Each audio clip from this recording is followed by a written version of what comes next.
Ta-ta என்று நான் இந்த பெயரை குறிப்பிட்டால் இவர் யாராயிருப்பார் என்று யோசிக்க ஆரம்பிப்பீங்க. ஆம், இவர்தான் பிற்காலத்திலே விவேகானந்தா என்று பெயர் பெற்றவர். இவர் தன் காலத்திலே இந்து மத சீர்திருத்தல்வாதியாக செயல்பட்டார். காரணம், வேதங்களை அறிந்த மேதாவியாக இருந்ததினால் சீர்திருத்தல்வாதியாக செயல்பட்டார்.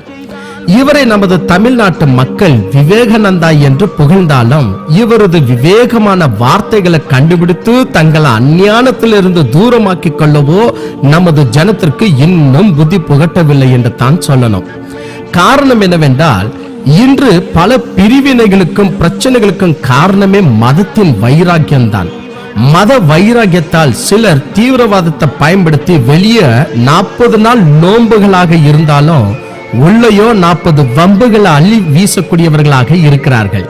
இந்த செயலை கடவுளின் செயல் என்று சொல்ல முடியுமா?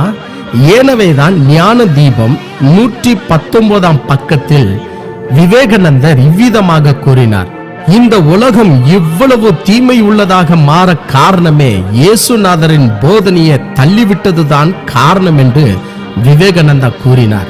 மேலும் ஞான தீபம் 128ஆம் பாகத்தில் சத்திய வேதாகமத்தை சொல்லிக் கொடுப்பவர்கள் 1000 கணக்கில் பெருகட்டும், உலகத்தின் மூல முடக்கிலும் இயேசுநாதரின் அருள் வார்த்தை பிரசாரிக்கப்படட்டும், சத்திய வேதம் தரும் ஞான மொழி நம் சமூகத்தின் இதயத்தை வெளிச்சமாகட்டும் என்று சத்திய வேதாகமத்தை சுட்டிக்காட்டி பேசினார்.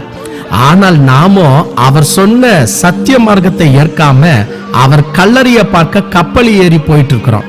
பிரியமானவர்களே, முன்னோர்கள் வைத்து சென்ற சொத்தை விட அந்த முன்னோர்கள் சுட்டி காட்டிய சத்திய மார்க்கம் தான் அதிக பயன் தரக்கூடியது நமக்கு. மதம் பிடித்த கண்ணோடு கூட சத்திய வேதாகமத்தை பாராமல் மனித நேர்மையோடு கூட இந்த சத்திய வேதத்தை பார்ப்பீர்களானால் அதன் பயனை நீங்கள் அறிந்து கொள்வீர்கள்.